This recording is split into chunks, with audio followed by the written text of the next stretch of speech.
आज का जो हमारा टॉपिक है वो है मंगल दोष के बारे में। तो मंगल दोष होता क्या है? तो कहते हैं लग्ने व्यय च पाताले जा मित्रे चाष्टमे कुजे कन्या भर्तु विनाशाय भर्ता कन्या विनाशकः। अर्थात क्या होता है कि लग्न का मतलब होता है 1, व्यय का मतलब होता है 12, पाताल का मतलब होता है 4, जामित्र का मतलब होता है 7 और अष्टम का मतलब होता है अष्टम। कुज का मतलब होता है मंगल।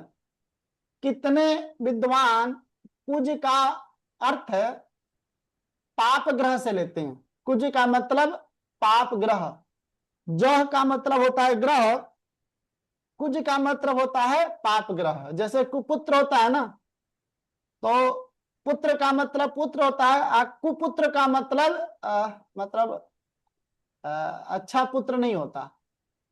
तो उसी तरह कुज का मतलब होता है पाप ग्रह, अच्छा ग्रह नहीं है, पाप ग्रह। लेकिन पाप ग्रह में सबसे ज्यादा पाप ग्रह कौन है? मंगल है। क्योंकि जो शनि है वो पाप ग्रह, क्रूरता नहीं है उसके अंदर। जो सूर्य है, सूर्य के अंदर पापत्व नहीं है लेकिन वो क्रूर है। मंगल एक ऐसा प्लानेट है जो पापी भी है और क्रूर भी है। तो पापत्व और क्रूरत्व दोनों ही मंगल के अंदर भरा पड़ा है। इसलिए कुज का मतलब पाप ग्रह बोलते हैं, सबसे बड़ा पाप ग्रह है। और कुंडली में हमारे जो 5 हाउसेस हैं वो बड़ा ही सेंसिटिव हाउसेस हैं। कहा लगन, यदि किसी के लगन में मंगल बैठता है तो वो व्यक्ति मंगल के सदृश हो जाता है, क्योंकि वो पापी भी हो जाता है और क्रूर भी हो जाता है। तो ये दाम्पत्य जीवन के लिए बड़ा खतरनाक होता है। मान के चलो कोई व्यक्ति पापी भी हो और क्रूर भी हो, उसके दिल के अंदर कोई इमोशन नहीं हो, ऐसे व्यक्ति तो बड़ा गंदा होते हैं ना। कहा चतुर्थ जो अंदर है वो भी परिवार का है। परिवार में भी यदि पापत्व और क्रूरत्व आ जाए वो भी बड़ा ही बुरा है। सप्तम का मतलब स्पाउस है। चलो मैं पाप और क्रूर नहीं हूं, लेकिन यदि हमारे स्पाउस यदि पाप और क्रूर मिल जाए वो भी गलत है। अष्टम और द्वादश, देखें अष्टम का मतलब होता है ससुराल। जैसे सेकेंड हाउस मेरा परिवार, अष्टम हमारे स्पाउस का परिवार। तो अष्टम जो ग्रह है हमारे स्पाउस का परिवार है। एक सेकंड जरा होल्ड करें, एक सेकंड एक सेकंड।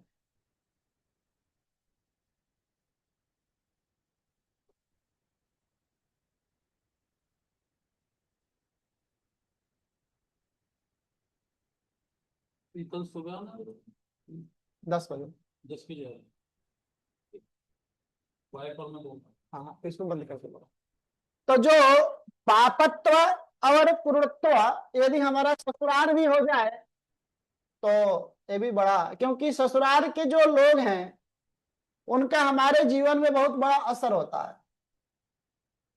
अब क्वेश्चन ये होता उठता है कि हमारा जो परिवार है वहां पर मंगल हो तो वो मांगलिक नहीं है, हमारे स्पाउस के परिवार में मंगल हो तो मांगलिक है। तो कहा कि नहीं, कितने लोग सेकेंड हाउस के मंगल को भी मांगलिक मानते हैं। यदि मंगल यहां पर भी मंगल बैठा हो तो इसको भी मांगलिक मानते हैं। सेकेंड भाव में बैठे मंगल भी मांगलिक होते हैं, लेकिन नॉर्थ इंडिया वाले नहीं मानते। हाँ, नॉर्थ इंडिया वाले इसलिए नहीं मानते हैं कि जो लड़की शादी हो करके जब परिवार में आते हैं ना, तो लड़का लोग ऐसे मानते हैं कि हमारे परिवार में कोई दोष नहीं है, सब तुम्हारे परिवार में है। हाँ, जो ससुराल से कंट्रोल होता है वही दोष हमेशा सामने वाले में देते हैं, लेकिन ऐसी बात नहीं है। सेकेंड हाउस में मंगल को भी मांगलिक मानना चाहिए, यह होता है, लेकिन नॉर्थ वाले मानते नहीं है। 12th हाउस में यदि मंगल बैठ जाता है तो सबसे ज्यादा बुरा है। 12th हाउस क्यों सबसे ज्यादा बुरा है? क्योंकि 12th हाउस बेडरूम है। पति पत्नी का ज्यादा समय ऑलमोस्ट बेडरूम में ही बीतता है। तो कहा कि 12 में यदि मंगल बैठता है तो ये समझो कहीं ना कहीं दोनों इंटरनल युद्ध करेंगे, गृह युद्ध शुरू हो जाता है। शीत युद्ध से गृह युद्ध, और सबसे ज्यादा बुरा होता है जब जब ये एकांत में मिलेंगे तब तक लड़ेंगे। तो कहा दाम्पत्य जीवन के लिए सबसे ज्यादा बुरा है।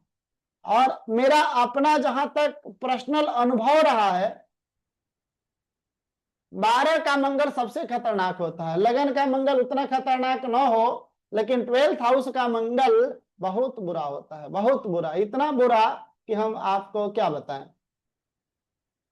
तो कहा कि मंगल से क्या होता है?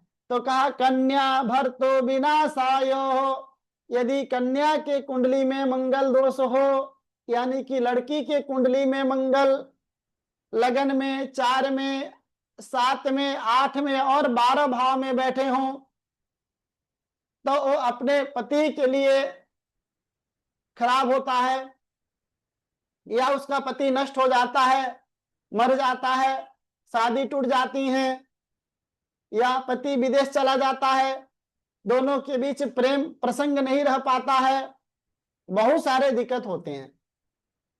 कहा यदि भर्ता लड़के के कुंडली में हो तो सेम कन्या विनाशायो, तो लड़की को कष्ट आती है।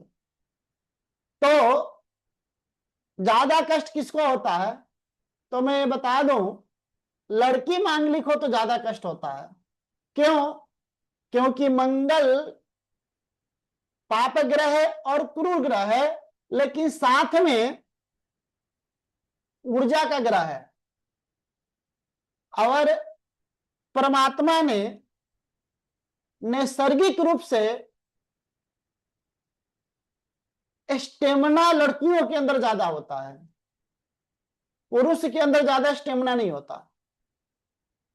इसीलिए एक साइंस ने रिसर्च के डॉक्टर भी रिसर्च करके बताएं कि पुरुष की अपेक्षा औरत ज्यादा जीती हैं, ज्यादा उनकी लॉन्गेविटी होता है, और स्टेमिना भी काफी ज्यादा होता है।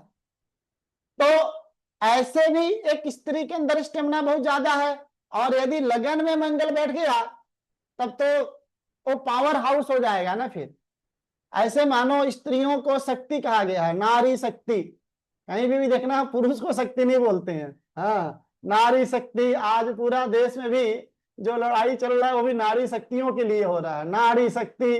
पता है पुरुष तो किसी लायक है ही नहीं है। हाँ, तो नारी शक्ति के अंदर पावर होता है। और ऐसे भी देख लें तो दुर्गा जी के पास सारे के सारे अस्त्र शस्त्र हैं, त्रिशूल भी है, गदा भी है, खड्गम चक्र गदा सुचाप पलिगाम छोलम भुसुंडीम शिरः। लेकिन जितने भी देवता हैं सबके पास एक एक अस्त्र शस्त्र होता है।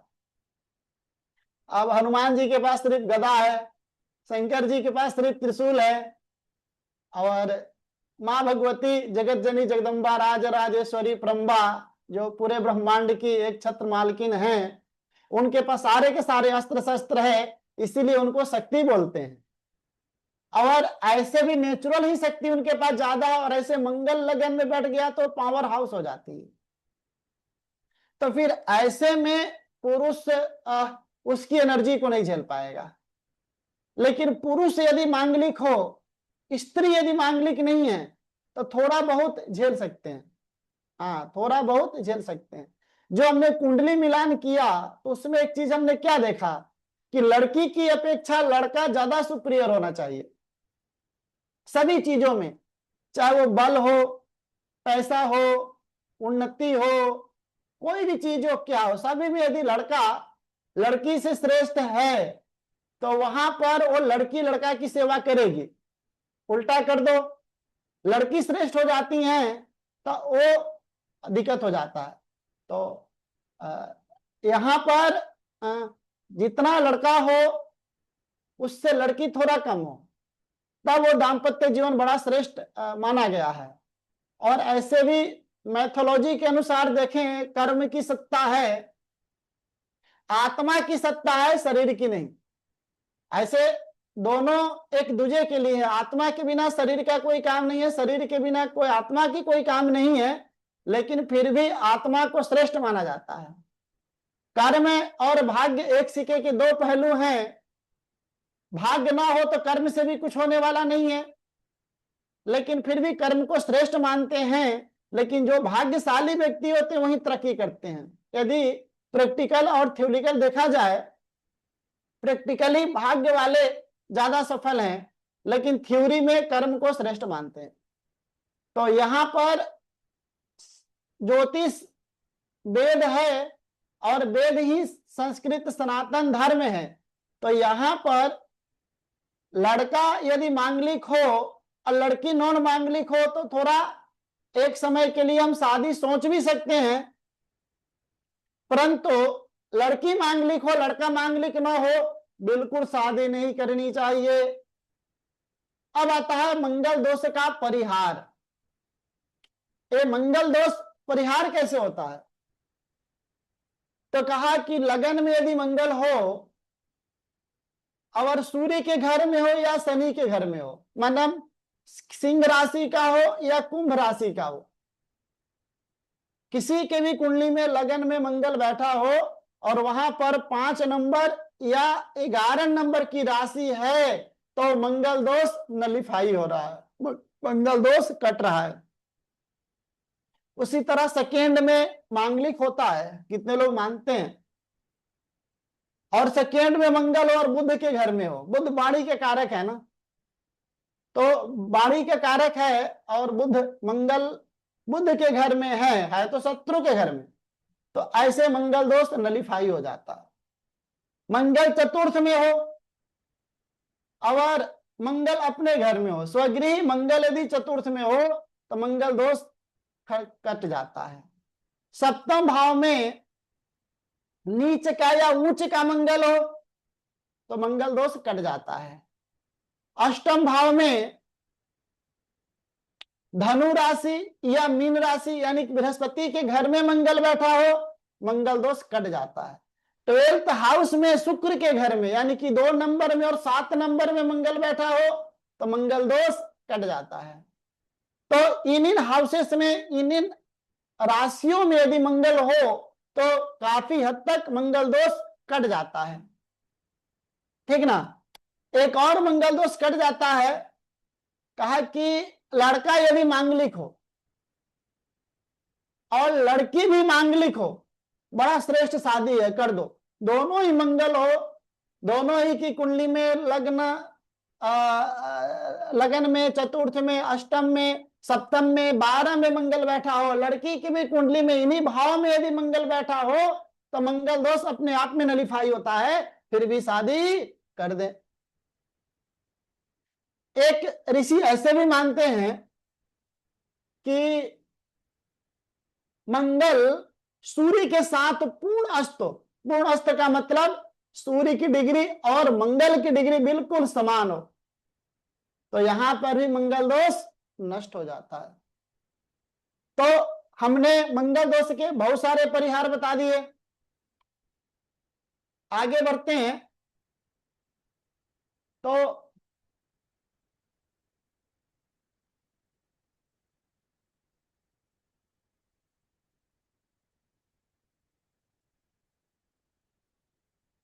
ये देखें, ये कुंडली है 24 जनवरी 1991, 4:10 सुबह का जन्म है दिल्ली में। जो लड़का का कुंडली है, वर का जो कुंडली है 20 अप्रैल 1993, नहीं ये कन्या की कुंडली है। वर का कुंडली 91 है, कन्या की कुंडली 93 है। हमने इसका कुंडली मिलान किया था तो यहाँ पर गुण कितने मिले थे? पिछले बार जो हमने कुंडली मिलान किया था यहाँ पे तो गुण कितने मिले थे? 24 जी। पॉइंट, 24.5 पॉइंट गुण मिला था, हम्म। 24.5। तो यहाँ पर हम लिख देते हैं इसका गुण कितना मिला था? 24.5। अब देखें क्या ये शादी हो सकती है?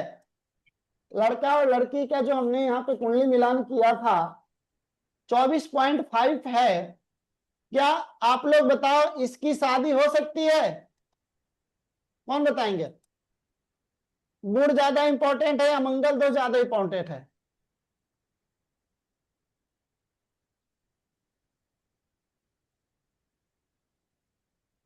लड़की की कुंडली में तो 10वें घर में मंगल है, जो कि हम्म। 9 में जा रहा है। तो 10वें घर में मंगल है लड़की की कुंडली के, बड़ा आपने सुंदर बताया। तो क्या लड़की मांगलिक है? नहीं, मंगली तो नहीं है लड़की। हाँ, लड़की लड़का? लड़के के 7वें घर में है तो ये तो है मंगली। हाँ, लड़का ये लड़का मांगलिक है। लेकिन लड़का ये मांगलिक क्यों है? इसमें जा रहा है, मार्स 6ठे घर में। हम्म। हाँ, 7वें घर में।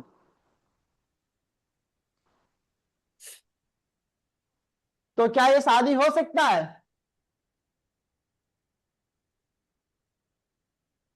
मांगलिक दोष होते हुए तो नहीं हो सकता, लेकिन मंगल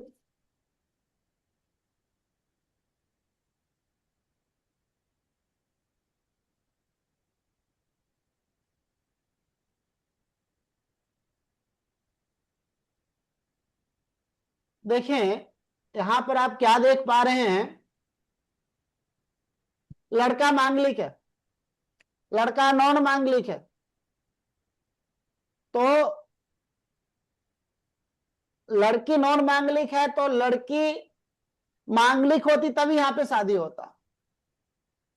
तो ये शादी बिल्कुल नहीं हो सकती है।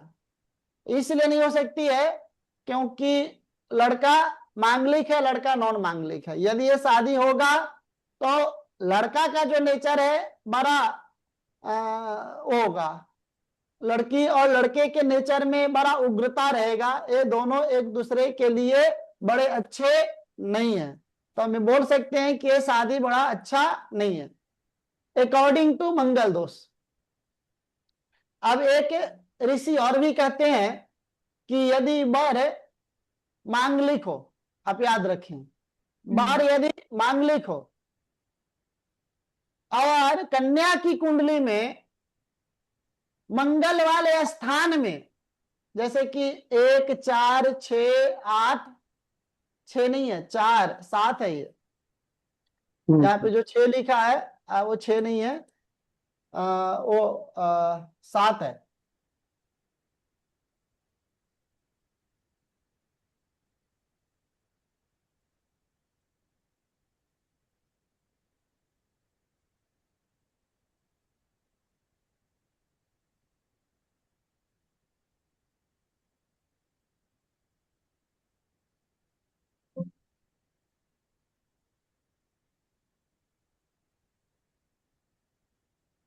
तो उसी भाव में यदि कोई पाप ग्रह हो तो मंगल दोष नष्ट हो जाता है। अब यहां पर देखने वाली क्या बात है, समझने वाली क्या बात है कि लड़के के कुंडली में सप्तम भाव में मंगल बैठा है और उसी कुंडली में लड़की की उसी भाव में सप्तम भाव में सूर्य बैठा है। तो सूर्य भी पाप ग्रह है, तो क्या ये मंगल दोष कट जाएगा? तो कहते हैं हाँ, कट जाना चाहिए। ऐसा किताब में लिखा है कि यदि कोई भी पाप ग्रह यदि उसी घर में हो तो मंगल दोष कट जाता है। लेकिन मैं अपनी बात बता रहा हूं, प्रैक्टिकली आप लिख लें कि एक ग्रह से मंगल दोष नहीं कटता, कम से कम 2 ग्रह पाप ग्रह बैठना चाहिए। जैसे कि यहाँ पर सूर्य बैठा था और उसी तरह यहाँ पर केतु भी बैठ जाता ना, मंगल के साथ केतु भी बैठ जाता यहाँ पर, तो हम बोल देते कि पाप दो यहाँ पर मंगल दोष कट चुका है। फॉर एग्जाम्पल मान के चलें लगन में यदि शनि बैठा हो, सैटर्न बैठा हो और साथ में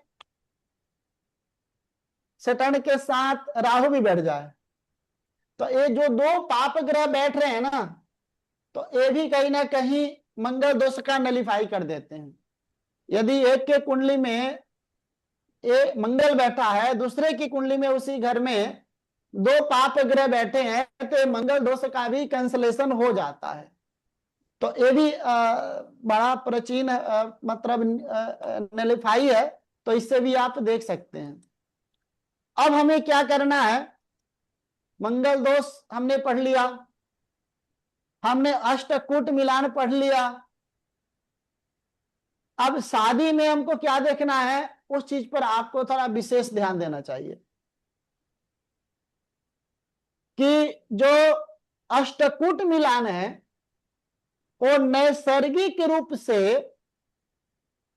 8 जो पैरामीटर था उससे लड़का और लड़की के मन के अंतरंग जो फीलिंग है, दोनों की जो टेलीपैथी था, दोनों की जो केमिस्ट्री था, हमने एक करने की कोशिश किया है। लड़का का नेचर कैसा है, उसी तरह लड़की उसी को मिले तो ज्यादा कंफर्टेबल रहेगा। पानी को पानी मिले, जल को अग्नि मिले, वायु को वायु मिले तो ज्यादा अच्छा रहेंगे ना। आग और पानी को मिला दोगे तो वो रिश्ता काफी अच्छा नहीं है। हाँ, जल को और पृथ्वी तत्व को मिला दोगे तो वो बड़ा श्रेष्ठ है, क्योंकि पृथ्वी में पानी है, पानी में पृथ्वी है, वायु में अग्नि है, अग्नि में वायु है, ये तो चल जाएगा। ये दो कंडीशन शादी के लिए अत्यधिक श्रेष्ठ है। दिक्कत कहां पे आती है, अग्नि का शादी, जैसे अग्नि तत्व वाला मेष राशि वाला लड़का, हाँ, जैसे मंगल वाला के शादी यदि आप बुध वाले से करा दो, सूर्य वाला का शादी शनिवार से करा दो, तो इसमें बहुत सारे दिक्कत आती है। तो ये हमने 8 पैरामीटर से हमने दोनों के अंदर की फीलिंग, क्योंकि लड़का लड़की को नहीं जानता है और लड़की लड़का को नहीं जानता है, और जानता भी है तो एक्सटर्नल जानता है, उसके रूप को देख करके, उसके फाइनेंस को देख करके। क्योंकि पंडित जी के पास, आपके पास कोई कुंडली मिलान करवाया आएगा तो क्यों आएगा, वो आपसे नहीं पूछेगा कि इसके पास कितना पैसा है, इसके पास कितना प्रॉपर्टी है। हाँ, वो सब देख लेते हैं कि पैसा कितना है, प्रॉपर्टी कितना है, इनकम कितना है, एजुकेशन कितना है। आजकल तो बायोडाटा बनते हैं, बायोडाटा में वो तो अपने नाना नानी का नाम भी लिख करके भेजते हैं कि मेरा किस किस खानदान में क्या क्या है, पैटर्नर है, मेटर्नर है, या इंटर्नर है, एक्सटर्नर है, पता नहीं क्या क्या लिखते हैं आजकल बायोडाटा में। हम स्कूलिंग एजुकेशन से लेकर के और ग्रेजुएट एजुकेशन की भी वहां पर वो रहता है, लेकिन सब डिटेल होने के बाद भी उनके मन के अंदर क्या है वो पता नहीं होता। लेकिन ज्योतिष के अंदर मन के अंदर क्या है सब कुछ पता होता है। तो ये देख करके आप बता दो। हाँ, मंगल को देख लिया तो ये पता लग गया कि दाम्पत्य जीवन कैसा है, कुंडली देख लिया तो ये पता, अष्टकूट मिलान देख लिया तो ये पता चल गया कि इसका नेचर क्या है। अब इंटरनल हमें क्या देखनी है, इंटरनल हमें अब 3 चीजों पर विशेष रूप से ध्यान देनी है। वो 3 चीज क्या है वो देख लें। सबसे पहले हमको चेक करना है संतान, इंडिविजुअली कुंडली में जाकर के, क्योंकि शादी का मतलब ही संतान प्राप्ति है। पहले ऋषि महर्षि लोग शादी ही प्रजा प्राप्ति के लिए होता था, पुत्र प्राप्ति के लिए होता था। आज शादी इंजॉय और इसके लिए होता है। चलो ठीक है, ये भी ठीक है, बट संतान भी हो ये देखना बड़ा जरूरी है। फिर दोनों की लॉन्गिविटी, दोनों का भाग्य और धन संपत्ति, एक 3-4 चीज मंगल दोष तो आपने देख ही लिया, बाकी बच गया 4 में संतान। संतान वाले टॉपिक में हमने पढ़ा दिया है कि किस किस कंडीशन में संतान होगा और किस किस कंडीशन में संतान नहीं होगा। पंचम भाव में अग्नि तत्व राशि हो, पंचम भाव में अग्नि तत्व ग्रह हो, वायु तत्व राशि हो, वायु तत्व ग्रह हो, संतान होने में दिक्कत है। पंचम भाव में शनि बृहस्पति का एस्पेक्ट हो या बैठे हो, शादी के विलंब से संतान होता है। तो ये सारे के सारे जो नियम है हमने संतान वाले टॉपिक में क्लियर कर लिया, वहां से आप पढ़ सकते हैं। अब बचता है आयु। आयु के लिए भी हमने लॉन्गेविटी वाला चैप्टर में लॉन्गेविटी हमने पढ़ चुका है कि किसी की आयु कितनी है। अल्पायु वाले का शादी अल्पायु वाले के साथ कराओ, ऐसा नहीं है कि जो अल्पायु है उसकी शादी मत करो, ऐसा नहीं है। दीर्घायु वाले का दीर्घायु वाले के साथ और मध्यायु वाले के मध्यायु वाले के साथ। कभी कभी गांव घरों का एक सोच है, मान्यता है कि किसी लड़की की कुंडली दीर्घायु है तो उसके अल्पायु वाले लड़की के साथ शादी करा दो तो उसके भाग्य से वो दीर्घायु हो जाता है। ये सब गलत नियम है। हाँ ठीक है, उसका भाग्य भी है, लेकिन आजकल उतना कोई सत्यवादी नहीं है जो पहले थे। तो इसीलिए दोनों की कुंडली में इंडिविजुअली लॉन्गेविटी चेक करना बड़ा जरूरी है।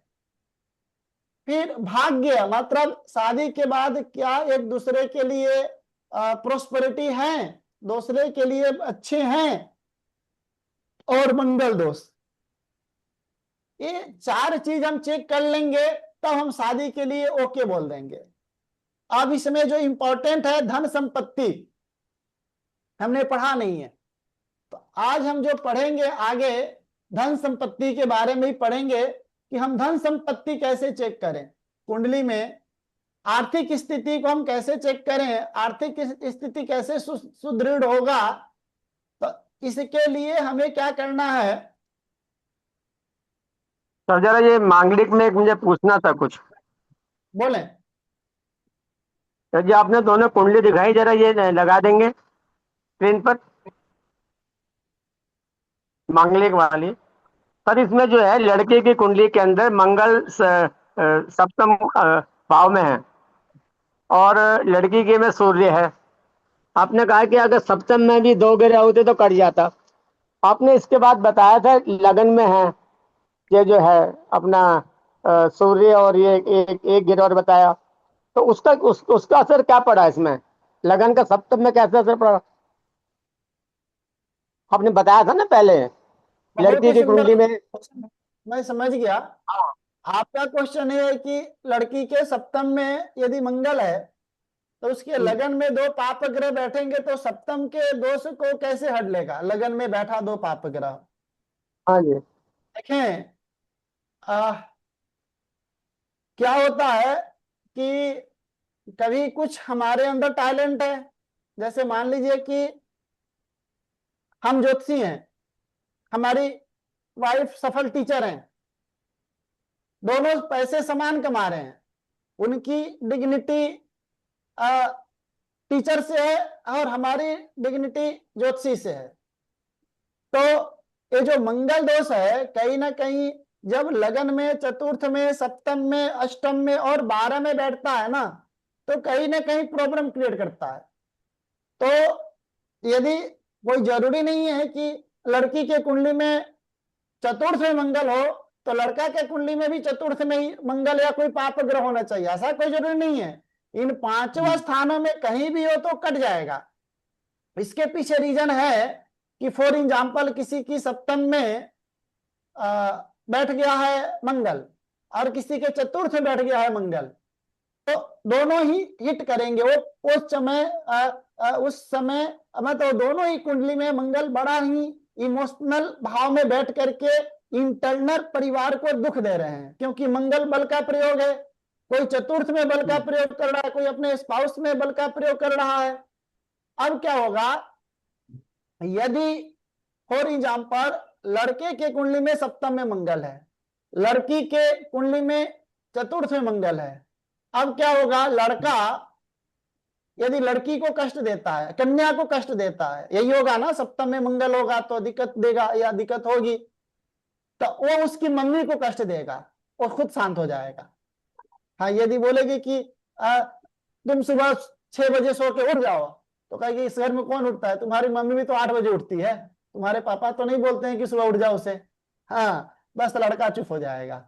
मतलब कहने का मतलब यह है कि उसको कंट्रोल चाहिए, चाहे वो परिवार के किसी सदस्य को पकड़ के कंट्रोल ले ले, उससे वो मतलब नहीं है। तो यहां पर मंगल होगा तो तुम्हारा हथियार कोई और होगा, हमारा हथियार कोई और होगा, लेकिन लोग कहते हैं कि चलो गुरुजी ये बताओ, उसके लगन में मंगल है, इसके लगन में मंगल है, तो मंगल मंगल तो युद्ध में करेंगे ना, युद्ध नहीं करेंगे। युद्ध जब होगा जब 1 19 और 20 होता है कि इसको लेके कि मैं जीत जाऊंगा, उसको लेके कि मैं जीत जाऊंगा। जहां पे लगता है कि नहीं भाई इंटरनल ये मानते हैं कि हमसे ज्यादा बलवान है, तो युद्ध नहीं होगा। यदि हम मानते हैं कि हम यदि गौतम जी से लड़ेंगे तो हमारा नुकसान होगा, तो हम कभी नहीं लड़ेंगे आपसे। हम आपसे जब ही लड़ पाएंगे जब हमको इंटरनल यदि फील है कि हम आप पर जीत जाएंगे। जैसे कि वो अभी अमेरिका वाले ने, वो सीज फायर हो गया, सब कुछ ओके हो गया, और अमेरिका वाले ने उसके जहाज पे बम फोड़ दिया, फॉर एग्जाम्पल। हाँ, या उसके जहाज को हड़प लिए, उसके सैनिक को मार दिए। तो सब कुछ एग्रीमेंट पक्का हो जाने के बाद अमेरिका ने क्यों अटैक किया? इसके पीछे एक ही रीजन है कि अमेरिका जानता है कि ज्यादा कुछ बोलेगा तो मैं मारूंगा और ये मेरा कुछ नहीं कर पाएगा। यदि उसके अंदर डर होता वो कभी कुछ नहीं करता। तो जो ये मंगल दोनों की कुंडली में बैठता है ना, तो दोनों के दिल में एक डर उत्पन्न कर देता है। और यदि एक के कुंडली में मंगल नहीं है, दूसरे कुंडली में मंगल है, तो जिसके कुंडली में मंगल है वो निडर है, जिसके कुंडली में मंगल नहीं है वो उसको कष्ट देगा और निडरता पूर्वक लड़ जाएगा। लड़ने के लिए कोई वजह नहीं होती है। लड़के वो कहा ना कि पति पत्नी को ना, पत्नी को लड़ने के लिए पति चाहिए, वजह की जरूरत नहीं हो तो खुद निकाल लेगा। तो उसी तरह लगन में मंगल होना चाहिए, चतुर्थ में मंगल होना चाहिए, वो वजह निकाल लेंगे, क्योंकि वजह न भी हो तो वो क्रिएट कर लेंगे, क्योंकि उनके अंदर पापत्व और क्रूरत्व दोनों ही है। तो वो चीज बड़ा मुश्किल है। हाँ, लेकिन एक बड़ा प्लस पॉइंट है यहाँ पर मंगल का, मांगलिक लोगों का एक जवाब बड़ा प्लस पॉइंट होता है कि वो अपने करियर में सफल होते हैं, वो अपने जीवन में बड़े सफल होते हैं। बेशक प्रश्न, जैसे मोदी देखो, मोदी क्या है, मांगलिक है, तो मोदी जो है लगन में मंगल बैठा है तो वो सफल है। हाँ, बट उसका पर्सनल लाइफ नहीं है, क्योंकि उसके अंदर इमोशन की कमी है, उसके अंदर फीलिंग की कमी है। हाँ, तो लेकिन लड़ने उड़ने के लिए देख लो, हाँ जीत जाता है, कहीं से भी जीत जाता है। आज तक वो हारा नहीं है लड़ने में, जहां से भी लड़ता है वो जीत जाता है। बताओ, जन्म लिया गुजरात में, पैदा लिया गुजरात में, काम किया गुजरात में, इलेक्शन लड़ा यूपी से और जाकर के जीत गया। तो वो कहीं भी इंडिया में चला जाएगा तो जीत जाएगा। हाँ, तो वही मैं बता रहा हूं कि जिसके लगन में मंगल हो वो कैसा भी चैलेंज एक्सेप्ट कर लेता है। वो पढ़ लिख करके बड़ा व्यक्ति बनेगा, बड़ा डॉक्टर बन जाएगा, इंजीनियर बन जाएगा, बड़ा पद पे आ जाएगा, पैसे धन दौलत बेशुमार रुतबा कमा लेगा, लेकिन बात होगी पर्सनल लाइफ की तो बिल्कुल बर्बाद हो जाएगा। इसीलिए जितने चैलेंजेस लेकर के पढ़ने वाले व्यक्ति हैं, देखना सबका दाम्पत्य जीवन गड़बड़ है, क्योंकि वो आधा से ज्यादा लोग तो मांगलिक होते हैं। और जो मांगलिक होते हैं उनका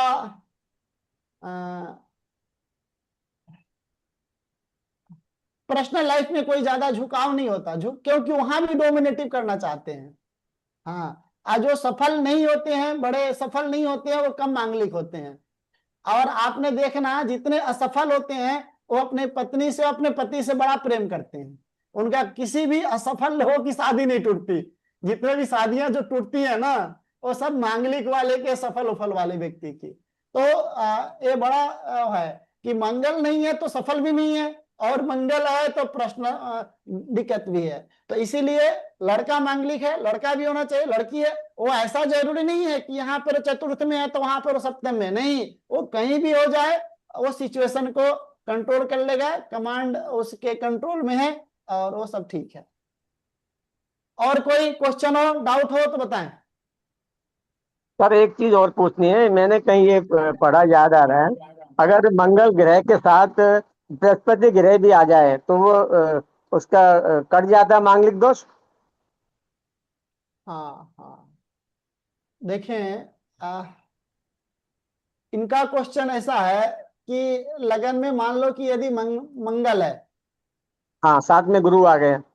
साथ में यदि जुपिटर बैठ जाएगा हम्म। तो क्या ये जुपिटर मंगल दोष को काट देगा? नहीं काटेगा। इसलिए नहीं काटेगा कि अमृत को और विष को मिला दोगे तो क्या बनेगा? अमृत बन जाएगा, विष कभी नहीं बनेगा। विश्व ओ विष ही बनेगा, लेकिन जो हार्ड पॉइजन था वो स्लो पॉइजन हो जाएगा। बृहस्पति के साथ जो मंगल बैठा है वो नॉन मांगलिक नहीं हो सकता है, होगा तो मांगलिक होगा, लेकिन उसकी जो डेंसिटी है, उसकी जो क्रूरता है, उसके जो पापत्व है, उसमें कमी आएगा। अभी तो वो मांगलिक है, मांगलिक ही रहेगा। हाँ, तो उसमें कोई कमी नहीं है। हाँ, लेकिन ऐसा मान के चलो ये मंगल है और साथ में सूर्य बैठ गया, अरे तब तो भयंकर हो जाएगा। मैं एक व्यक्ति हमारे हैं जानने वाले, यदि उनकी कुंडली हो सके तो मैं दिखाता हूं। ये देखिए, आपको कुंडली पहले के लिए चलता हूं उसमें सॉफ्टवेयर पे।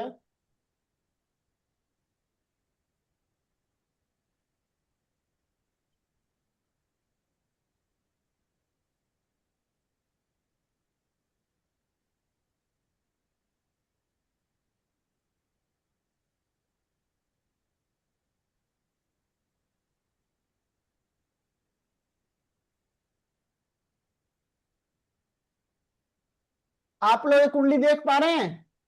जी जी सर। अब देखें इसमें आपने क्या देखा? मंगल 12वें घर में। लगन, मंगल लगन 12वें में। देखो लगन 15 डिग्री का है 15 और 12 में शनि 16 डिग्री का है और मंगल 26 डिग्री का है, यानी कि दोनों ही 15 डिग्री के अंतराल में है। शनि तो बिल्कुल लगन के डिग्री पे है। अब इन्होंने एक शादी, पहले तो इन्होंने, इनका वो प्रेम चला, उसके साथ टूट गया। ये हमारे मित्र है और कम से कम 20 सालों से जानता हूं इनको। हाँ, और फिर एक के शादी हुई इनके साथ, एक लड़की के साथ, फिर वो लड़की भग गई, तो फिर एक और से शादी हुई, तो फिर इन्होंने उस लड़की को ही छोड़ दिया, तो फिर तीसरी शादी हुई। जब तीसरी शादी हुई तो जिसके साथ शादी हुई वो लड़की ने इनके माँ बाप भाई सबसे अलग कर दिया। आज उसी लड़की के साथ हैं, वो कहती है बैठो तो बैठते हैं, कहती है उठो तो उठते हैं, कहते हैं कंपनी जाओ तो कंपनी जाते हैं। और ये इतने बड़े व्यक्ति हैं, इनके ऑफिस में कम से कम 200 बंदे काम करते हैं, आईटी की इनकी बहुत बड़ी कंपनी है। आप बताओ, पहले तो देखो कि सफल क्यों हुए, उतने बड़े सफल व्यक्ति क्यों हुए? आलोक कहते हैं कि पैसा ही और सुंदरता ही सब कुछ है, तो इनके बाकी 3 लड़कियां इनको क्यों छोड़ी? चलो एक होते छोड़े, 2 लड़कियां इनको क्यों छोड़ी? तो ये सब योग की बात है, क्योंकि जो शनि और मंगल यदि 12 में बैठा है ना, इसीलिए मैं बोला था। और देखो सप्तम में राहु भी बैठा है, आप बताओ। मांगलिक ज्यादा हो गए। हाँ? मांगलिक ज्यादा हो गए फिर। तो राव। ऐसे भी आप लोग भी देख लेना, यदि किसी की कुंडली में दिक्कत है या कोई भी कुंडली में बता दो, मैं क्लियर बता दूंगा कि इनका दाम्पत्य जीवन कैसा है। सिर्फ और सिर्फ आपको ऐसे में विवाह वाले चैप्टर में मैं सब कुछ पढ़ा चुका हूं, विवाह वाले चैप्टर में मैं सब कुछ पढ़ा चुका हूं। तो ये जो कुंडली है, यदि 12 में मंगल के साथ यदि शनि बैठा है, ये बड़ा खतरनाक है। हाँ, जो गौतम जी का क्वेश्चन था, क्या ये मंगल के साथ जुपिटर बैठता तो क्या ये बचा लेता?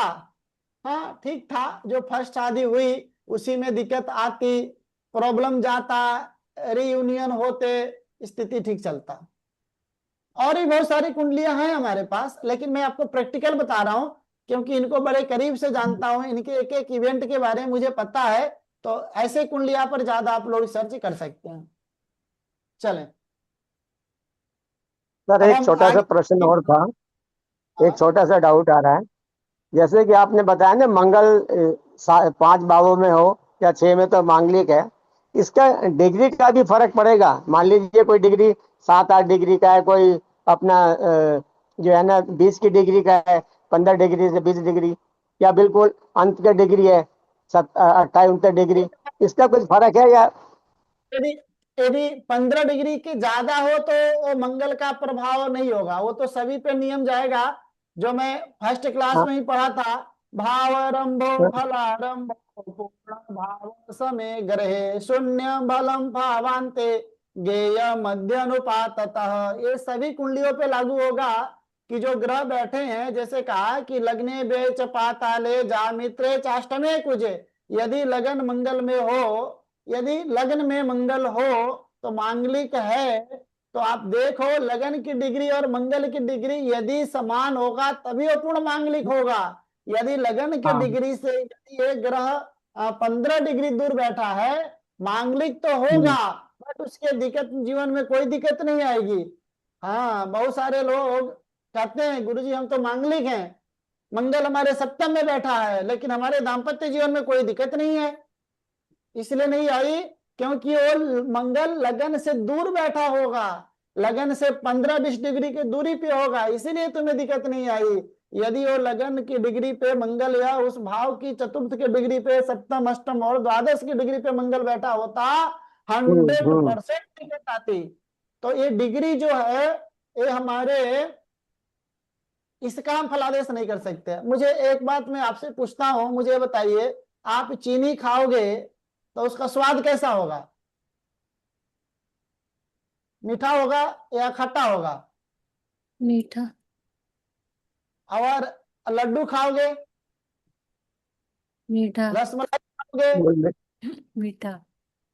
हाँ, और दुनिया की सबसे अच्छी मिठाई खा लो, सबका स्वाद कैसा है? मीठा ही। तो हम कैसे कंपेयर करेंगे? आप बताओ, चीनी में और बतासा में जो मिठास था उसमें डिफरेंट क्या था, आप मुझे बता दोगे? मोतीचूर की लड्डू में और बूंदी की लड्डू में मिठास में क्या अंतर था? कौन बता पाएंगे? कोई चीनी नहीं की बता पा। मात्रा। हाँ, इसमें चीनी जिसमें कम है, ज्यादा, बस यही हो सकता है। वही मैं कह सकता हूं ना, हम्म, क्योंकि वो जो दर्द हो रहा है, मैं आपसे पूछूंगा दर्द हो रहा है, किसी का उंगली कट गया दर्द हो रहा है, किसी का पैर ही कट गया उसको भी दर्द हो रहा है, तो हम कैसे करेंगे किसको कितना दर्द हो रहा है? ये कह सकते हैं कि जो उंगली काटा है ना, उसकी अपेक्षा हम्म, जिसका पैर काटा उसको ज्यादा दर्द हो रहा है। तो ज्यादा की मात्रा क्या है, वो नहीं कर सकते, क्योंकि साइंस भी ना कुछ चीजों के लिए पैरामीटर ही नहीं बनाया। चलो, टेम्परेचर का तो पैरामीटर तूने बना दिया कि अभी दिल्ली का टेम्परेचर 30 डिग्री सेल्सियस में है, जैसे जैसे जून जुलाई आएगा ये 50 डिग्री सेल्सियस पे चला जाएगा। लेकिन जिसको गर्मी की अनुभव हो रही है, वो तो टेम्परेचर के अनुसार तूने बता दिया कि इतनी गर्मी का अनुभव हो रहा था, लेकिन उससे गर्मी से उसको जो दर्द हो रहा था, वो दर्द कितना परसेंट पे हो रहा था, उसके लिए क्या टेम्परेचर है तुम्हारे पास, मुझे बता दो, कितना परसेंट दर्द हो रहा था? या इसने रसगुल्ला खाया तो इसको आनंद आया, वो आनंद का परसेंटेज क्या था? हाँ, वो आनंद का परसेंटेज, दर्द का परसेंटेज पैरामीटर से नहीं होगा, वो अनुभव की चीज है। इसीलिए परमात्मा हमारे अनुभव की चीज है, वो किसी पैरामीटर में आ ही नहीं सकते हैं। तो उसी तरह ज्योतिष का जो फलादेश है वो एक प्रकार का पैरामीटर है, वो नहीं कर सकते, वो नहीं हो सकता। जो आप पूछ रहे हो कि कितना परसेंटेज होगा, वो नहीं हो सकता। सूर्य मंगल के लगन में मंगल के साथ सूर्य बैठा है, कितना कष्ट देगा। शनि के साथ मंगल बैठा है, कितना कष्ट देगा। वही मंगल चंद्रमा के साथ बैठा है, कितना कष्ट देगा या कितना शीतलता देगा। और एक चीज और भी देख लो कि मंगल चंद्रमा के साथ बैठा है आपके कुंडली में, किसी एक के कुंडली में मंगल चंद्रमा के साथ, दोनों की कुंडली में मंगल चंद्रमा के साथ बैठा है। एक का लगन का डिग्री 10 डिग्री होगा, चंद्रमा 5 डिग्री का होगा। दूसरे में मंगल और चंद्रमा 25 डिग्री के होंगे, 30 डिग्री के होंगे। तो वो दोनों में कष्ट का परसेंटेज क्या होगा, ये कोई किताब नहीं बता सकता है। ये आपका आत्म अनुभव बता सकता है।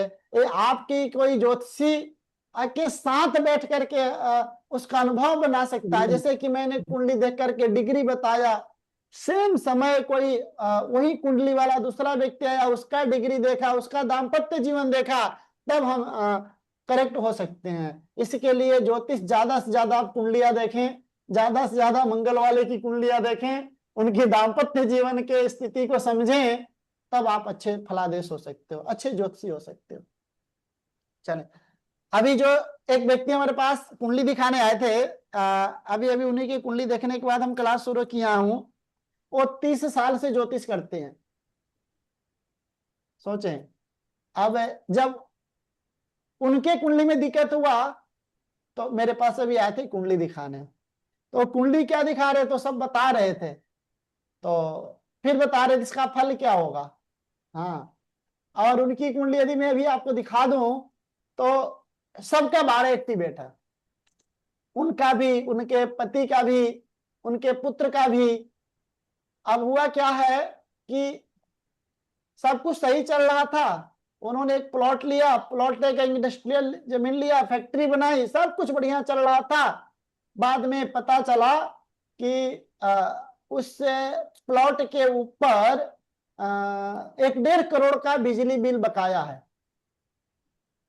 अब चुकता करो या मतलब क्या करोगे ऐसे में। तो सबका 12 एक्टिवेट है, तो भाई अनावश्यक खर्च तो आएगा ना। तो मैंने तो कहा कि चलो ये तो भगवान की बड़ी कृपा है कि वो बिजली बिल का आया, पैसे से निकल गए, और नहीं तो कोई हॉस्पिटल चला जाता और 1 करोड़ का बिल आता तो बता रही हो जीवन में कभी सर्वाइव हो पाता कि नहीं हो पाता। तो 12 एक्टिवेट हुए थे, वो लगन के मित्र ग्रह थे, इसीलिए आर्थिक लगन के शत्रु ग्रह थे, पाप ग्रह थे, लगन के शत्रु थे और पाप ग्रह थे। इसीलिए वो प्रॉब्लम हेल्थ में नहीं होकर के पैसे पे निकला। लेकिन ये तो क्लियर ज्योतिष नहीं बता सकता ना। ज्योतिष में तो 12 का मतलब जेल भी है, 12 का मतलब हॉस्पिटल भी है, 12 का मतलब खर्चा भी है। अब ये तीनों में क्या होगा, तो वो ग्रह की जो नेचर है, लगन का मित्र है, शत्रु है, तो उसके बाद हम डिसाइड करेंगे कि भाई वो पैसे खर्च कराएगा, जेल भेजेगा या हॉस्पिटल भेजेगा। तो ये तो आपके आत्म अनुभव है, यहाँ पर कोई ज्योतिषी या कोई व्यक्ति कुछ नहीं कर सकता। ये धीरे धीरे आपको कुंडली देखने से ही पता चलेगा, या मैं इसके बाद वाला जो एक लेवल जो तैयार कर रहा हूं उसमें सिर्फ और सिर्फ कुंडली एनालिसिस है। वहां पे कहीं कोई पढ़ाई नहीं है, डायरेक्ट कुंडली लगाओ और एक कुंडली के बारे में बताओ कि ये डॉक्टर है, इंजीनियर है, इसके शादी होगी नहीं होगी, बच्चे होंगे नहीं होंगे, बीमार पड़ेगा नहीं पड़ेगा, मतलब जितना जीवन से जुड़े इवेंट है सब उसमें लगाओ। फिर हम उसकी कुंडली चेक करेंगे, जैसे आप लोग कुंडली दोगे हम फलादेश करेंगे, उसके ऊपर मिलाएंगे क्या ऐसा है या नहीं है। तो इस तरह से तर्क वितर्क से और रियलिटी से हमारा बौद्धिक विकास होगा, हम सही फलादेश पे जाएंगे। चलें अब हम आगे बढ़े जी। तो सबसे पहले हमको, जैसे शादी का हमने निर्णय ले लिया कि अष्टकूट मिलान सही है, मांगलिक मिलान सही है, लॉन्गिविटी दोनों की सही है, दोनों का भाग्य सही है, दोनों को संतान की मामला भी सही है, अब हम क्या देखेंगे, यदि सब सही है तो दोनों की आर्थिक स्थिति, क्योंकि जो पैसा है ना, बोलते हैं पैसा को हम ऊपर नहीं ले जाते हैं, ये सब जानते हैं, लेकिन पैसा हमें ऊपर ले जाता है। हाँ, तो जितना पैसा होगा उतना हम ऊपर होंगे। तो भौतिक दुनिया में सबसे श्रेष्ठ चीज पैसा है, बेशक कोई कहे या ना कहे, लेकिन पैसा ही ये दुनिया को चलाता है। दुनिया लक्ष्मी चलाती है, विष्णु तो कर्म है, दुनिया चलता है वो पैसे से चलता है। तो सबके जीवन में ये रहता है, हमारे पास मूल्यवान वस्तुएं हो, आलीशान महल हो, और जीवन के सभी सुख सुविधा के साथ अपना जीवन व्यतीत करें, ये सब का सोच होता है। लेकिन पूरा किसका होगा वो हम कुंडली से पता करेंगे। अब जो कुंडली में है धन योग, धन योग कैसे बनते हैं कौन बताएंगे? धन भाव कौन कौन से, कहाँ किस किस भाव से पैसे आते हैं ये कौन बताएंगे? पैसे दो का भाव कौन है कुंडली में? 2 6 10 6 भी है 10 भी है। जी, 2 6 10। हाँ हाँ, 11 भी। 6 का मतलब होता है मंथली इनकम। 10 का मतलब पैसे नहीं होता है, पद होता है। 10वां भाव पद के लिए जाना जाता है। हाँ, पद के अंदर पैसा है, लेकिन वो इक्विटी के लिए और पैसे के लिए नहीं जाना जाता। हाँ, पैसे के लिए जो जाना जाता है वो 2 ही भाव हैं, दूसरा और 11। दूसरा हमारा बैंक बैलेंस, बैंक, हाँ बैंक का मतलब होता है बैंक में कितने पैसे हैं, और 11 का मतलब हमको इनकम कितना हो रहा है। तो कितना इनकम हो रहा है, कितना बैंक में है, यही 2 पैसा है। बाकी तो ऐसा तो चतुर्थ भी है, हमारा प्रॉपर्टी भी है, वो भी हमारा पैसा है। हमारा बहुत सारे हाउसेस हो जाएंगे, हमारा जो डेली इनकम है वो भी हमारा पैसा है। छठा भाव जो हमारा बिजनेस से डेली इनकम आ रहा है वो भी हमारा पैसा है। हाँ, तो ऐसे उच्चय भाव पैसे के लिए जाना जाता है। 3 6 10 11 वो तो उच्चय है, वो तो प्रोस्पेरिटी है। लेकिन मेन जो पैसा है वो 11 और सेकेंड हाउस लिख लें। तो कहता है धनाधिपो धने केंद्रे त्रिकोणे वा यदा स्थितः। धनाधिपो मतलब द्वितीय भाव में हो, या केंद्र और त्रिकोण में हो। धनाधिपो धने केंद्रे त्रिकोणे वा यदा स्थितः। लिख लीजिए आप कॉपी कलम में कि दूसरा भाव के स्वामी यदि दूसरे भाव में ही बैठे हो, या दूसरा भाव के स्वामी केंद्र में बैठे हो, त्रिकोण में बैठे हो, मित्र ग्रह के साथ और मित्र राशि में बैठे हो, ये भी जरूरी है। तो कहा धन धान्य युतो जातो जायते नात्र संशय। ऐसे व्यक्ति धन और धान्य से युक्त होता है। धन और धान्य, धन का मतलब होता है पैसा, और धान्य का मतलब होता है प्रॉपर्टी और इत्यादि सब चीजें। तो वो बहुत अमीर होता है यदि दूसरे स्थान में हो, केंद्र और त्रिकोण में हो। और कहता है षष्ठे अष्टमे व्यवाचेत धन क्षय करस्तु नः। और कहता है यदि छठे में चला जाए, अष्टम में चला जाए और व्यय में चला जाए, तो क्या करता है? धन क्षय करस्तु, वो अपने हाथों से ही अपनी पूरी धन को बर्बाद कर लेता है। जैसे अनिल अंबानी अपने हाथों से ही, उनकी कुंडली देखना पड़ेगा थोड़ा बना करके। हाँ, तो उन्होंने अपने हाथों से ही अपना पूरा धन बर्बाद कर लिया उन्नति के चाहत में। तो जिसका अब यहां पर एक क्वेश्चन होगा, हाँ कि सर ये लगन से 6 8 12 में हो या दूसरे भाव से 6 8 12 में हो। हाँ, तो मुख्यतः यहां से दूसरे भाव से ही देखो। हाँ, लगन से नहीं, जिस भाव का विचार करो उसी भाव से देखना चाहिए। यदि लग्नेश दूसरे भाव, लग्नेश यदि लगन में भी गया है ना, तो वो अपने से 12 में गया है, वो धन को सेविंग नहीं करने देगा।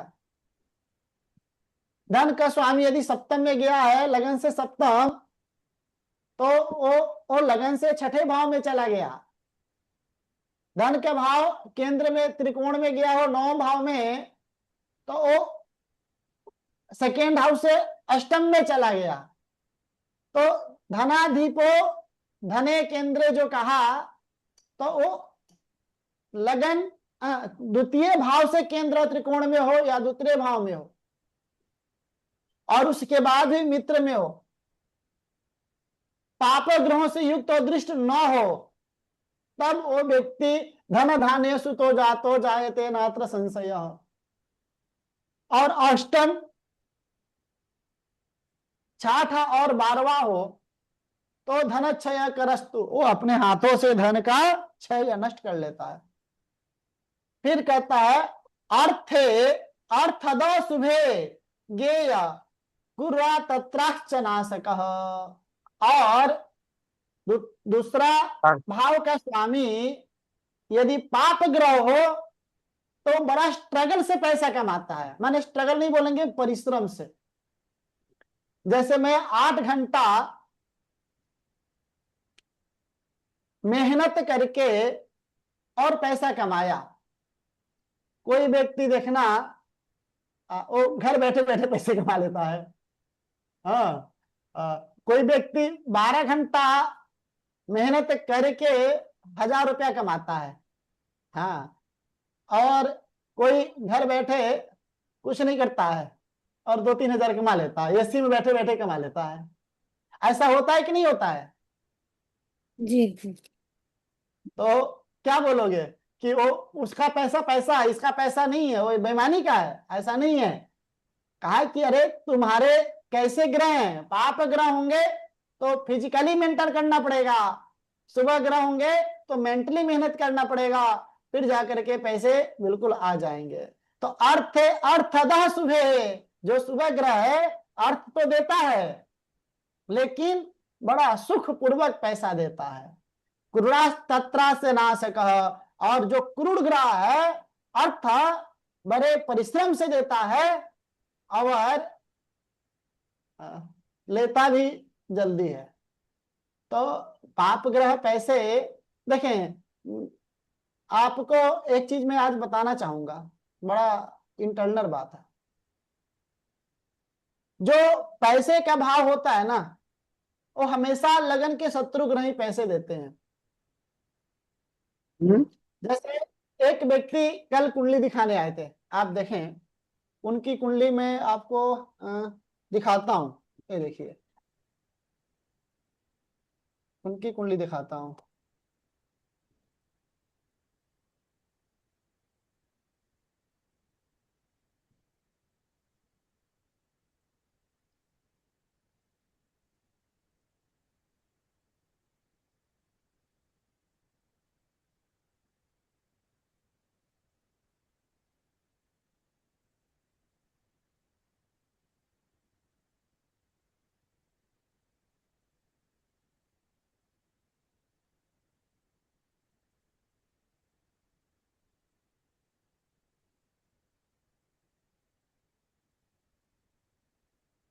अब देखें एक कुंडली आपको दिख रही है?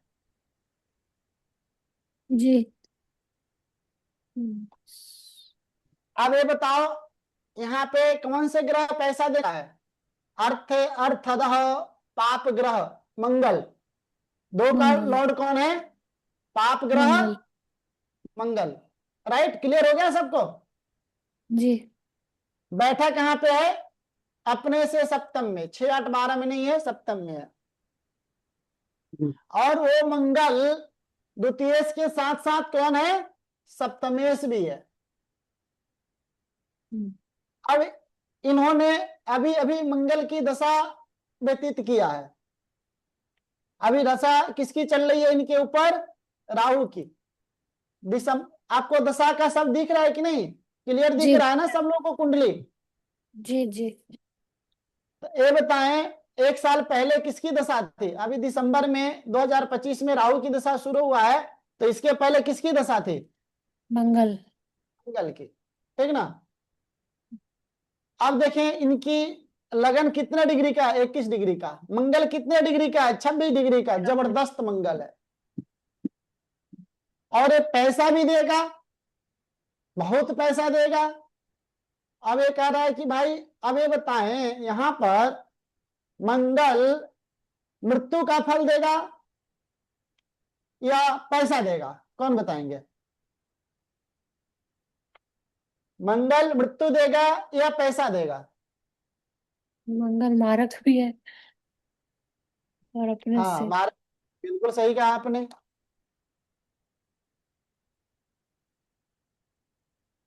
पैसा भी देगा, कष्ट भी देगा। देखें इन्होंने क्या किया, मंगल के पीरियड में अपना सब कुछ बेच बाच करके बहुत बड़ा फैक्ट्री ले लिया। जब इन्होंने बहुत बड़ा फैक्ट्री लिया, हेलो हेलो, बस बस, जी जी जी, वो मैं क्लास में हूँ, क्लास चली, बस 10 मिनट में मैं आपको कॉल करता हूँ, जैसे क्लास समाप्त हो रही है। तो इन्होंने बहुत बड़ी फैक्ट्री ले लिया। अब जब इन्होंने फैक्ट्री लिया है तो उसमें सारे के सारे पैसे किसके गए? इनके स्पाउस के, क्योंकि मंगल जो है ये अष्टम में बैठा है। अष्टम क्या होता है? स्पाउस का धन। ठीक ना? तो इन्होंने अपने स्पाउस के अकाउंट में, मतलब अपने स्पाउस के नाम पर या स्पाउस की पूरी पैसे को यूटिलाइज कर बहुत बड़ी फैक्ट्री ले लिया। अब क्या हुआ? उसका लोन अमाउंट बहुत बड़ा है। यदि आप 20, 25, 30 करोड़ की प्रॉपर्टी लेंगे तो लोन अमाउंट भी बहुत बड़ा होगा, राइट? अब क्या उस पैसे के भोग पाएंगे? कभी नहीं भोग पाएंगे। ठीक है, वो 50 करोड़ की प्रॉपर्टी तो हो जाएगी, लेकिन वो अपने बच्चों के लिए ही हो पाएगी, उसका एक रत्ती भी भोग नहीं पाएंगे, क्योंकि ये पूरे जीवन में उसको चुकता करने में इनके आगे की जीवन बीत जाएगा। क्योंकि अभी ये 77 की है, 77 ईयर की है, तो आप देख लो 23 साल हो और 25 साल है। हाँ, तो ऑलमोस्ट 49। 40, नहीं। हाँ 49, 48 के हो गए हैं। और इस समय यदि इन्होंने 10 करोड़ यदि कर्जा ले लिया तो जीवन इनका उसी में बीत जाएगा। तो आप बताओ, मंगल ने यकुन दिया या शकुन छीन लिया? मैंने वो अच्छा काम किया, बुरा काम किया? सर बोलिए। इसके हिसाब से तो खराब लग रहा है, हाँ, इस हिसाब से तो खराब है, एज ज्यादा है। अब देखें यहां पर, 77। अब यहां पर जो राहु बीता है, देखें राहु कब बीता है? 2025 में। तो नहीं, मंगल बीता, अब कौन आ गया? राहु। जब राहु आया है इनके कुंडली में, तो राहु कहां बैठा है? 12वें में। 12 में। राहु कितने डिग्री का है? देखो 23 डिग्री का। लगन कितने डिग्री का है? 21। 21 डिग्री का है।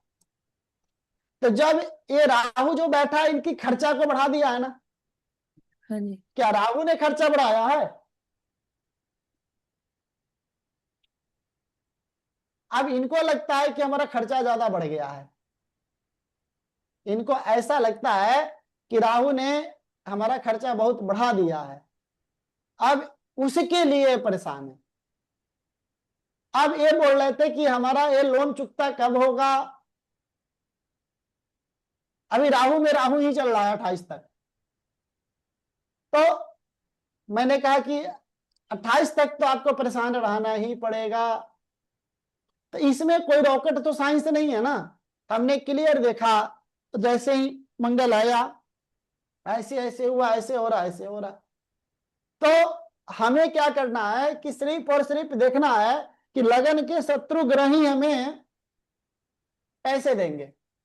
और देखें, एक तरह से देखोगे तो जो ये मंगल है वो सेकेंड हाउस लॉर्ड है। देखिए आप अब कुंडली के समझे करें, कुंडली, अब आपको कुंडली समझने की एबिलिटी आ गई है। कोई भी ग्रह अपने से सप्तम में जाता है ना तो शत्रु में चला जाता है। जब कोई भी ग्रह जब अपने से सप्तम में जाएगा, जैसे ये लग्नेश है, लग्नेश यदि शुक्र यदि अपने सप्तम में जाएगा मंगल में, तो वो अपने अपोजिट पार्टी वाले के घर ही जाएगा। अब यहां पर दिक्कत क्या है कि जब मंगल शुक्र के घर में गया तो कमजोर हो गया। आप इसको ध्यान से सुनिएगा और थोड़ा समझने की कोशिश कीजिए।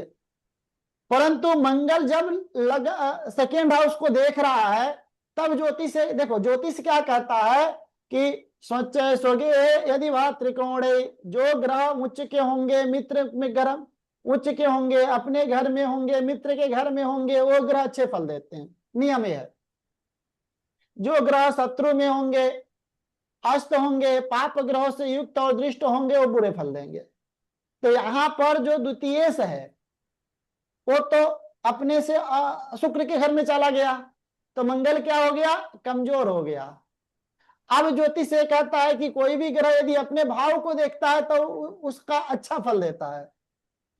अब यहां पर मंगल सेकेंड को देख रहा है, अब मंगल कमजोर हो गया, सेकेंड को देख रहा है, तो अब मंगल क्या करेगा, सेकेंड की रक्षा करेगा या सेकेंड की नाश करेगा, कौन बताएंगे? आप समझ गए ना मेरी बात को? मंगल अच्छा फल देगा कि बुरा फल देगा, एक शब्दों में बताएं। सेकंड तो मंगल जो है वो सेकंड का फल देगा, लेकिन वो शक्ति थोड़ी उसकी कम हो गई है, तो जितना देना चाहिए उतना नहीं दे। हाँ, बहुत अच्छा आपने बताया। ऐसे ही जो ग्रह अपने से सप्तम में जाते हैं, अब इन्होंने वो सप्तम की मृत्यु कर दिया, क्योंकि सप्तम मारक होता है। यदि लगन में बैठे ग्रह की दशा चलेगा तो लगन की मृत्यु करेगा। यहां पर क्या किया कि सेकेंड की मृत्यु हो गई। इन्होंने खुद अपने ही हाथों से पूरी बैंक बैलेंस, जो प्रीवियस धन, सेकेंड हाउस क्या होता है, हमारी पैतृक संपत्ति, हमारा लॉकर, हमारा बैंक बैलेंस, हमारी ज्वेलरी, हमारे रत्न, हमारे स्टोन, जितने भी जो हमारी बेशकीमती चीज होता है जीवन में, जो पुश्तानी दर पुश्तानी हमें मिलता है, वो सेकेंड हाउस है। तो इन्होंने जितने भी पुश्तानी जो चीजें था, चाहे वो ज्वेलरी थी, चाहे और भी जो कुछ था, ज्वेलरी, कंगन, गोल्ड, अपने ही हाथों से, क्योंकि मंगल देख रहा है, वो सारा के सारा चीज ला करके प्रॉपर्टी ले लिया। 10 करोड़ का प्रॉपर्टी लिया, 10 करोड़ का लोन लिया। अब ये बताओ कि वो मर भी गया है और जिंदा भी है, यानी कि मंगल देख भी रहा है। इसका मतलब क्या है कि उसको होप है कि हमारा पैसा नुकसान नहीं हुआ है, हमने इन्वेस्ट किया है। लेकिन अब वो 10 करोड़ हम नहीं सधाएंगे तो हमारा 10 करोड़ भी मुश्किल में है, इसलिए वो मंगल कमजोर है। तो जब मंगल कमजोर पड़ रहा है तो यही सिचुएशन आ रही है कि हमने तो जो पैसे ले लिए, लेकिन यही मंगल अपने मित्र के घर में होता, अपने उच्च के घर में होता, शुभ ग्रहों से युक्त और दृष्ट होता, तो इनके पास ऐसी समस्या नहीं आती कि जो हमने पैसे लेकर के और वो कर लिए हैं उसमें दिक्कत आता। या तो ये 10 करोड़ की प्रॉपर्टी लेती, आगे वो 20 करोड़ का हो जाता। इन्होंने 20 का इसलिए ले कि 40 होगा, और मंगल कमजोर हो गया तो इसलिए वो भी दिक्कत आ रही है। तो हमको ये चीजों को समझना पड़ेगा, हमको डिसीजन लेने से पहले ही ज्योतिष के पास जाना पड़ेगा कि गुरुजी ऐसे सिचुएशन है, हमको क्या डिसीजन लेना चाहिए। इसमें वही डिसीजन लो कि उतना ही पैसे लो जितना आपके पास है, क्योंकि मंगल कमजोर है। चलो यहाँ पे तो मंगल निकल गया, इन्होंने लेट समय, अब आया राहु, राहु पूरा के पूरा 12 एक्टिवेट कर दिया है। 12 का मतलब खर्चा, अब इतने ज्यादा खर्चे हो जाएंगे कि ओ बड़ा मुश्किल होगा निकलना, इससे बड़ा मुश्किल होगा निकलना। अब यहाँ पर हम राहु का उपाय करेंगे, उपाय भी हम पढ़ेंगे, तब जाकर के इनको कुछ राहत और शांति मिलेगा। तो दूसरा जो भाव होता है, वहां का लॉर्ड यदि पाप ग्रह हो तो उसको पैसे कमाने के लिए अधिक मेहनत करना पड़ता है। शुभ ग्रह होगा तो कम मेहनत में पैसा कमा लेगा। सेकेंड हाउस लॉर्ड यदि अपने से 6, 8, 12 में जाएंगे तो अपने ही कमाया हुआ पैसा अपने हाथों से ही नुकसान कर देगा। यदि वो केंद्र त्रिकोण में द्वितीय भाव में होंगे तो खूब धनाढ़ होगा, जीवन भर पैसा कमाएगा। तो ये सेकेंड हाउस का वो है। आगे और धन में क्या कहता है, यही मैं एग्जाम्पल दिया हूं, हमको तो वहां पे आपको लाइव एग्जाम्पल ही दे दिया।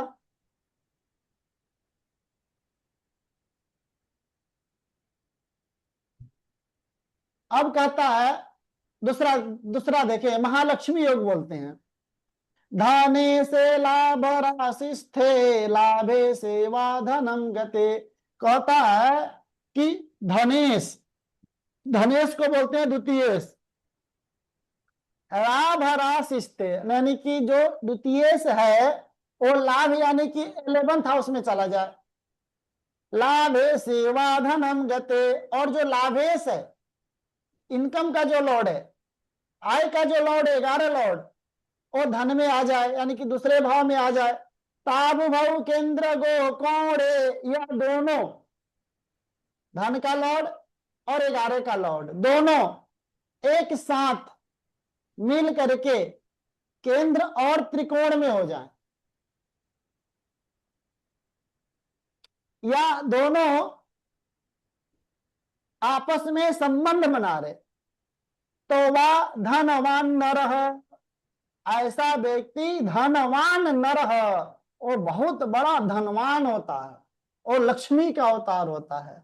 अपने भी कुंडली में ये वाला योग चेक कर लेना आप सब लोग, हाँ यदि है तो अभी भी होंगे। कहा वित्ताययो पतिम चास्तम गतौ पाप खगान बितौ, जन्म प्रवृत्ति दारिद्र्य भिक्षानम लभते नरः। कहता है वित्ताययो माने दोनों, पति माने दोनों के स्वामी, 2 के भी स्वामी और 11 के भी स्वामी। अस्तगतः, अस्त हो जाए, दोनों एक साथ अस्त हो जाए। खगान वितौ, 2 पाप ग्रहों के बीच में आ जाए, पाप क्रांत हो जाए। पाप खगान वितौ, दोनों पाप ग्रह से एकदम हो जाए। तो जन्म प्रवृत्ति भी दारिद्रम, वो दरिद्रता में जन्म लेता है। भिक्षानम लभते, भिक्षा मांगकर जीता है और मर जाता है, जीवन भर कर्ज में ही रहता है कि 2 लाख यहाँ से, 5 लाख वहां से, तुम दे दो, ये दे दो, वो दे दो, जीवन भर हाय तौबा करके मर जाता है। और कहा जाता है कि मतलब ऐसा व्यक्ति बड़े होते हैं। तो हमारा टाइम हो चुका है, हम आगे की क्लास को हम आगे कंटिन्यू करेंगे। तो हमारे पास आज थोड़ा काम है, इसलिए हम क्लास को यहीं पे बंद करते हैं, ठीक ना। ठीक है सर। तो अगला क्लास हमारा वही निश्चित समय से ही होता रहेगा, ठीक है। ओके, जय माता दी, सबको नमस्कार। नमस्ते सर। सर जी नमस्ते। नमस्ते नमस्ते।